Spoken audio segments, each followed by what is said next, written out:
Hello, bearded bee people. Welcome back to B&K's Bees. Today, I had planned on doing a random inspection Friday, but that ended up not happening because I'm honestly just too busy right now to stop when I'm in the yard and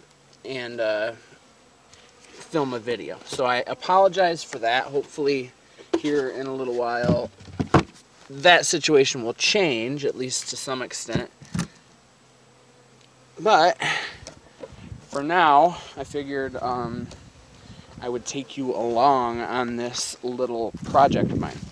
So we went down to Georgia last week and came back up with a bunch of packages, and then we had a package pickup day the day after we got back, and I guess as you'd expect, that left a lot of garbage and bees and, you know, just stragglers. So there's a pile of empty packages.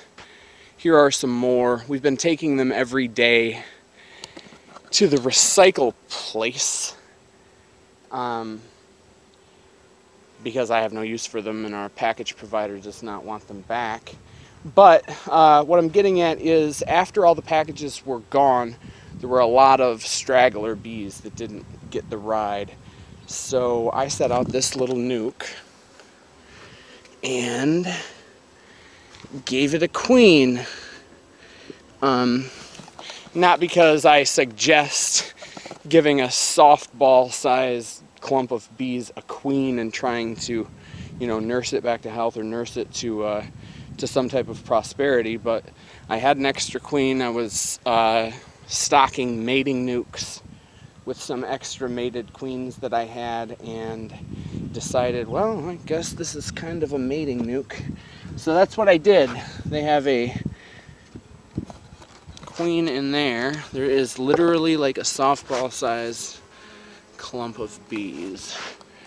And then right here I'm going to give them some food.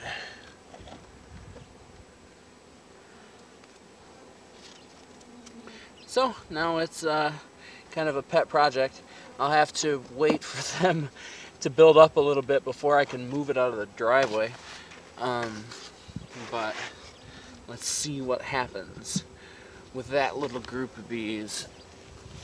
And then I have another one that I figured I'd show you. I don't know how much they'll let me mess around with them. It's a rainy day and I'm not down the road at one of the other bee yards because of the fact that it's rainy, and I don't want to go out there and get in the middle of a big project and then start to get rained on. So I'm still here. Just did my first graft of the year. Did my first graft into that one. This one is considerably smaller. It's another, oh wow, and they've got a little crack right there. That was pretty stupid of me. It's considerably smaller, and they were queenless, and I gave them one of those mated queens as well. So I direct released her, and I'm going to check to see if they need food, see if they abandoned her.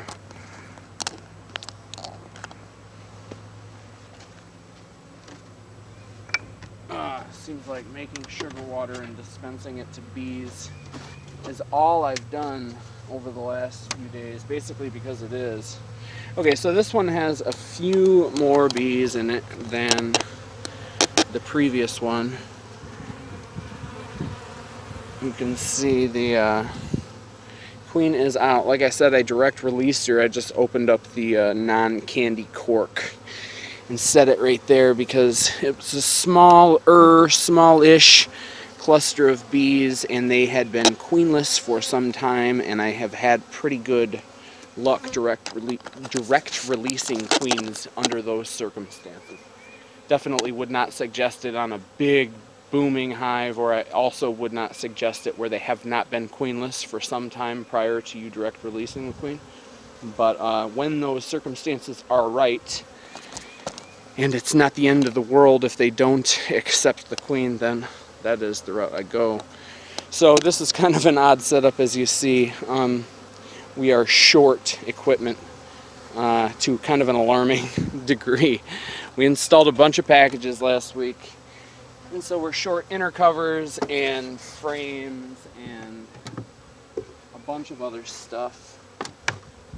So we are, you know, making it happen with what we have.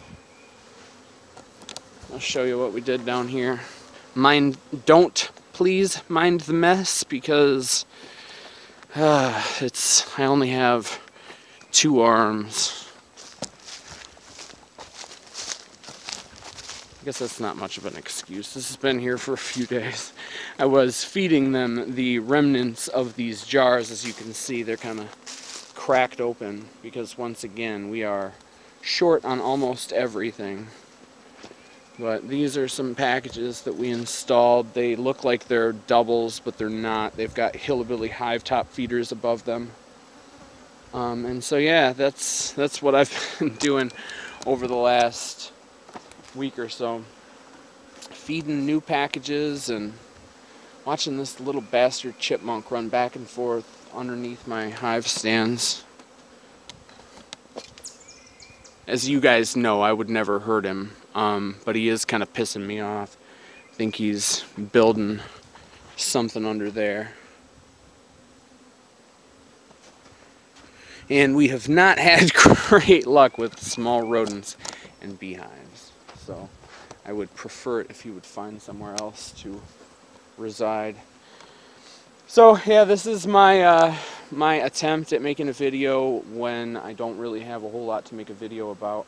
Hopefully, like I said, when these packages are a little bit more established and I'm a little bit more firmly into the routine of the year, then I'll be able to make at least better videos and more topical and more informative and hopefully more fun. But right now, like I said, we're waiting for the drones to get right to really start the breeding program, or the breeding portion of the year, and making up nukes. Waiting for the brood builders to pull out those combs and lay them up. But it's busy. It's busy. We are feeding and removing queen cages and feeding more and requeening and setting up cell builders and stocking mating nukes and feeding some more. So yeah, that's what I've been up to. I hope you guys are having a good early portion of the bee year and not quite so tired.